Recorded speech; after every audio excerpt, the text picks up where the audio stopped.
Today I will be wasting the time of both you and myself.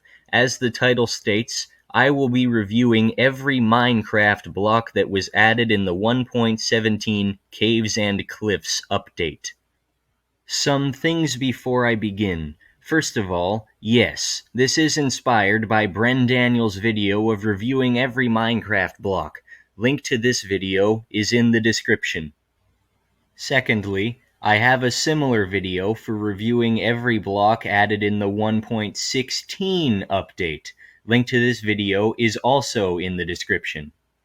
Now for some ground rules. I will only be reviewing blocks. We have no patience for non-cubes here, so I will not be reviewing most, emphasis on most, of the placeable objects that do not fill an entire block of space. That being said, I will not be reviewing stairs, slabs, or walls either.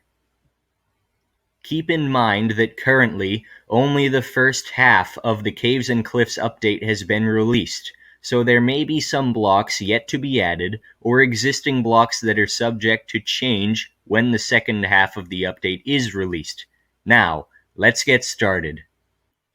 Copper ore. When I first started playing demos of Minecraft 9 years ago, I thought that iron ore was copper ore due to its color. It took a long time to disprove this belief, as I had not mastered either the mining or crafting aspects of Minecraft until a year later. This block is my past belief, recognized after 9 years. 9 out of 10. Block of raw copper.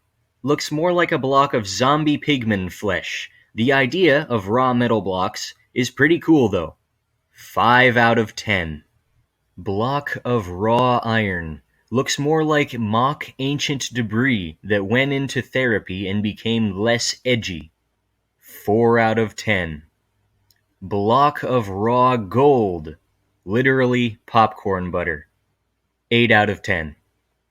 Block of copper. Blocks of copper and cut copper have 4 stages of oxidation. Although this mechanic is pretty neat, you need a lot of honeycombs for waxing in order to prevent all of your copper builds from looking like the Statue of Liberty. 7.5 out of 10. Cut copper. Hooray! 4 new shades of purple blocks, which nobody ever used for construction anyway. Although these ones don't look too bad. 6 out of 10. Block of amethyst. Ooh, pretty. You can't craft fabulous purple tools with it though. Wink wink, Microsoft. 7 out of 10. Budding amethyst. Oh god, look away, children! I can't believe a game for all ages would implement something so disrespectful. On a separate note, there is no way to pick up this block, even with Silk Touch. I would give this block a 0 out of 10, but since it's a renewable source of the fabulous new purple stuff, I'll be generous and make it a 1 out of 10. Smooth basalt. Ah yes, the return of Minecraft bath salts. Smooth basalt generates as the outermost layer of amethyst geodes. Currently, this block has no uses other than for decorative purposes. I was scarcely a fan of basalt to begin with, and frankly, this is not much better. 2 out of 10. Calcite. Generates as the intermediate layer of amethyst geodes. Like smooth basalt, calcite currently has no uses other than as a decoration. At least it doesn't look too bad. 5 out of 10. Deep slate. Consider that normal stone is a child prodigy who graduated high school with a 5.0 GPA. Also consider that Blackstone is a child who dropped out of middle school, ran away from home, and got addicted to methamphetamines. Deep slate is the balance between these two extremes. I personally love this block, as well as all of the different deep slate blocks. I would give it a 10 out of 10 if it didn't take twice as long to mine as normal stone, thus making mining at diamond level that much more time-consuming. 9.5 out of 10. Cobbled deep slate. Has a nice cooled lava aesthetic. 9 out of 10.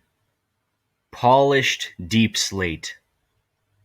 Polished blocks have a bad reputation since they were introduced alongside the igneous rocks of misery. Fortunately, polished deep slate is much more appealing to the eye. 7 out of 10.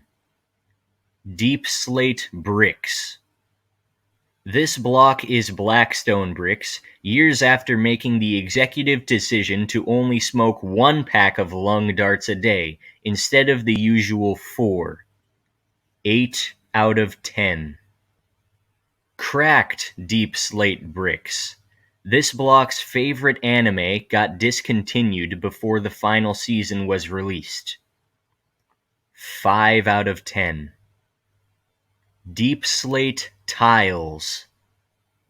If deep slate and nether bricks had a baby. This is my favorite block in the update. 10 out of 10.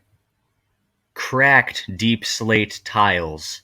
This block just learned what its dad really meant when he said he was going out to fetch the milk. 7 out of 10. Chiseled deep slate. Not too sure what's being depicted on this block. I mean, chiseled sandstone, red sandstone, nether bricks, and blackstone respectively have a creeper, wither skeleton, and piglin, but I can't name this one. 5 out of 10. Deep slate ores. Glad they added these in to match the deep slate aesthetic. But I must reiterate that these also take twice as long to mine as their stone counterparts. 8.5 out of 10. Tough. Granite, diorite, and andesite have very few good qualities. Take these few good qualities away, and you have tough. This block is the cuboidal equivalent of a cholera diagnosis. To make matters worse, it is purely decorative. Worst block in the update. -3 out of 10. Tinted glass. Glass that does not allow light through. Good for when mobs outside don't need to see the disgraceful things you're looking up while in incognito mode. 7.5 out of 10. Azalea. Technically not a full block, but for some reason, this tree sapling decided to be different from all the other saplings. 6 out of 10. Flowering azalea. Azalea, but pretty. 7 out of 10. Azalea leaves. Just like how the azalea sapling decided to be different from all the other saplings, the azalea leaves decided to be unique as well, as they have their own sounds. However, these new sounds are rather satisfying, and I wish they would be applied to all of the existing leaves. 7.5 out of 10. Flowering azalea leaves. Azalea leaves, but pretty. 8 out of 10. Rooted dirt. Since azalea trees need to be so unique, this block also generates underneath them. Again, adding this to other trees would be really neat. 6 out of 10. Moss block. You know, it's times like this, when I'm talking about a cubic meter of moss from a video game, that I reflect on what I'm actually doing with my life. 5.5 out of 10. Big drip leaf. This is not really a block, but you can stand on it. Only for a short amount of time though, then it lets you down, both literally and metaphorically. 6.5 out of 10. Dripstone block. The block from which pointed dripstone grows. What, were you expecting it to do something else? 3 out of 10. Powder snow. Cold and not fun. This block is normal snow, except more miserable. Cool trap though, I suppose. 2 out of 10. That concludes this video that I'm sure you found absolutely riveting. If you're still here, thank you for watching, and have a wonderful rest of your day.